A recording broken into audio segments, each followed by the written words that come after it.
Hey there, YouTube land. Good morning. Well, it's morning here. I am getting ready to test the finished product of a cleanup and repair. Actually, wasn't much to repair other than the tone arm needed balanced and a new needle. So, anywho, this is a Marantz TT2000. These are really common. I think this was probably one of the entry levels for Marantz. A lot of these out there, but I picked this one up and I hadn't had a Marantz before. This one is actually really good. I can't tell, I haven't bothered to take it off, but the cartridge on here is Audio Technica. It doesn't look to be original, actually. Let's actually take this and maybe not loosen it with this. Yeah, let's go ahead and do it and just be really careful. Alright, there we go. Just tease it off a little bit. Alright, let's see here. Okay, it's a 44 dash something. Come on, buddy. Looks like a 4444. We'll look that up and figure out what it is here in just a second. Let's tighten this back down. Alrighty. These things are just an absolute sweet deal to tighten down here. They're really... There we go. Oh, I've had too much coffee. I'm shaking. Okay, so that needs aligned back up now.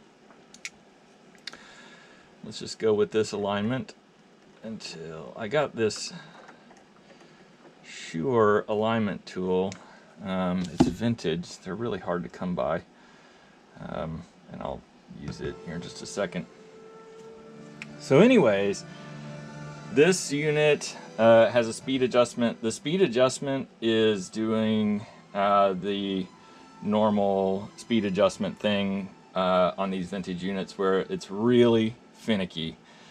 It works, but it's really finicky. It hasn't been used a lot, so there's some corrosion buildup in the potentiometer in there, and so when you move it up and down, it'll sometimes act funny. I've got it like spot on right now for 33. It does 33/45, so no others, right? So you're just dealing with the commons. It does have the original Marantz Puck.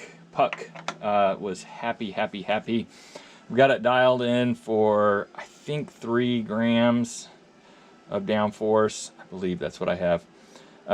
This hanging off of here is just a rubber band that I use. I use these little black rubber bands for storage. Uh-oh, the baby's moving. Okay, so the reject button works great. The up and down button works great. And it has kind of a pump action where you have to hold it and then letting it down. It just is a fabulous unit. Even have the needle cover. And see here, the reject works great. It just takes it a second to get going there. Boop. Okay, and then it has the anti-skip or skate, the anti-skate here. Again, pretty basic unit, but it has a lot of bells and whistles for a basic unit. I'll have to look up the cartridge and see if it's a good cartridge or not. I think it is. I'm fairly certain it is. And that actually may not be the cartridge that's in there because this is a cartridge carrier. I'll have to investigate that, but it'll show up on the listing if it's any different. Any different than it should be based on the labeling here. Let's see here. Let's do the up. There we go. We're all the way up. Put her on. Let her come down. She comes down nice and slow. Perfect. And then let's go up again. Uh-oh, Bubby's yelling. Let's take her all the way to the center and let her play through the rest of the record. maybe a little bit closer to the end here. Let's go.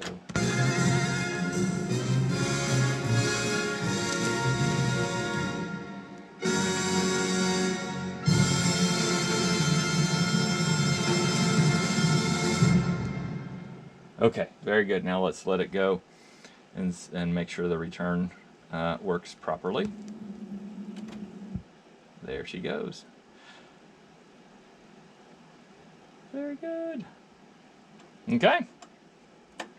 There you go. This is a really cool, good unit. If you have an opportunity to get one of these, I would highly recommend it. It has just been a sweet little unit to work on. I believe it is direct drive, so you don't have to fiddle with belts or anything like that. Just very good. Oh, this one here does have a little bit of cracking right in here, and it is missing one of the little bubble unit or little rubber stoppers. But that's really it. Outside of that, this thing is in pretty good shape. It does show signs of age. The aluminum here has got some age spots on it. But the light in here works, so you can actually see the timing. Perfect unit, really good unit.